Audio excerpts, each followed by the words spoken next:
പള്ളിക്കുന്നിലെ central jail petrol pump പ്രവർത്തിക്കുന്നത് ആശങ്കയ്ക്കിടയാക്കുന്നതായി councillor Deepthi Vinod. നിരവധി കിണറുകളിൽ ഡീസലിന്റെ അംശം കണ്ടെത്തിയിട്ടും പമ്പ് അടച്ചിടാത്തത് ക്രൂരതയാണ്. ഇത് സംബന്ധിച്ച് മുഖ്യമന്ത്രിക്കും കേന്ദ്ര പെട്രോളിയം മന്ത്രിക്കും പരാതി നൽകിയതായും കൗൺസിലർ പറഞ്ഞു. പള്ളിക്കുന്നിലെ സെൻട്രൽ ജയിലിന്റെ പെട്രോൾ പമ്പ് താൽക്കാലികമായെങ്കിലും അടക്കാതെ ചോർച്ച പ്രശ്നം പരിഹരിക്കാൻ കഴിയില്ലെന്നാണ് കൗൺസിലർ ദീപ്തി വിനോദ് പറയുന്നത്. ഈ പ്രശ്നം ചൂണ്ടിക്കാട്ടി മുഖ്യമന്ത്രിക്കും പെട്രോളിയം മന്ത്രിക്കുമടക്കം പരാതി നൽകിയതായും കൗൺസിലർ പറഞ്ഞു.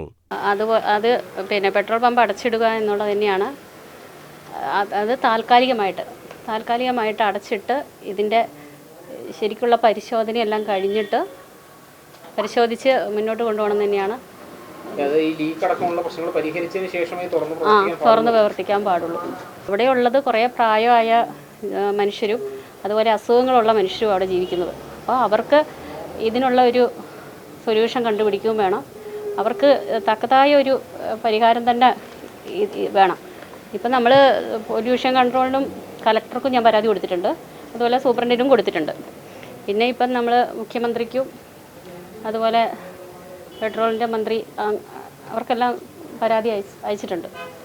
3 വീടുകളിലെ വെള്ളം പരിശോധിച്ചതിൽ ഗുരുതരമായ പ്രശ്നം കണ്ടെത്തിയിട്ടുണ്ട്. ഇപ്പോൾ തന്നെ പ്രശ്നത്തിന് പരിഹാരം കണ്ടില്ലെങ്കിൽ മഴക്കാലമായാൽ പ്രദേശത്തെ എല്ലാ കിണറുകളിലെയും വെള്ളം മലിനമാകുന്ന സ്ഥിതിയുണ്ടാകും. കാരണം ഇനിയും ഇത് മുന്നോട്ട് പോയി കഴിഞ്ഞിട്ടുണ്ടെങ്കിൽ ഇനി മഴയായി കഴിഞ്ഞാൽ ബാക്കിയുള്ള പ്രദേശങ്ങളിലോട്ടും ഇത് ശരിക്ക് ബുദ്ധിമുട്ടാവും. അപ്പം പിന്നെ കൂടുതൽ ദുരിതത്തിലോട്ട് പോകുന്നതിലും പെട്രോൾ പമ്പ് അടച്ചിട്ടിട്ട് അവരുടെ ഇതിലെന്താ പ്രശ്നമുള്ളതെന്നുള്ളത് അവരും പരിശോധിച്ച് ജനങ്ങൾക്ക് വേണ്ടുന്ന സഹായം അവർ ചെയ്തിരിക്കുക തന്നെ വേണം. അതിന് 4 വീടുകളിൽ പരിശോധന, 4 വീടുകളല്ല 3 വീടുകളിൽ പരിശോധന നടത്തി. ഒരു വീടെന്ന് പറയത്തില്ല, ഒന്ന് ജയിലിൻ്റെ ഇതാ. കിണറുകളിൽ ഡീസലിന്റെ അംശം കണ്ടെത്തിയ സാഹചര്യത്തിൽ പ്രശ്നത്തിൽ ഇടപെടാമെന്ന് കളക്ടർ ഉറപ്പു നൽകിയിട്ടുണ്ട്. ജയിൽ ഉദ്യോഗസ്ഥരെയും ഇന്ത്യൻ ഓയിൽ കോർപ്പറേഷൻ അധികൃതരെയും കളക്ടർ വിളിച്ചിട്ടുണ്ട്. ചോർച്ച പരിഹരിച്ചു എന്ന് IOC പറയുന്നുണ്ടെങ്കിലും ഇപ്പോഴും കിണറുകളിൽ ഡീസലിന്റെ അംശം കാണുന്നുണ്ട്. പ്രദേശത്താകെ കുടിവെള്ളം കിട്ടാത്ത അവസ്ഥയാണ് നിലവിലുള്ളത്. പ്രശ്നം പരിഹരിച്ചില്ലെങ്കിൽ ശക്തമായ സമരവുമായി മുന്നോട്ടു പോകുമെന്നും കൗൺസിലർ അറിയിച്ചു.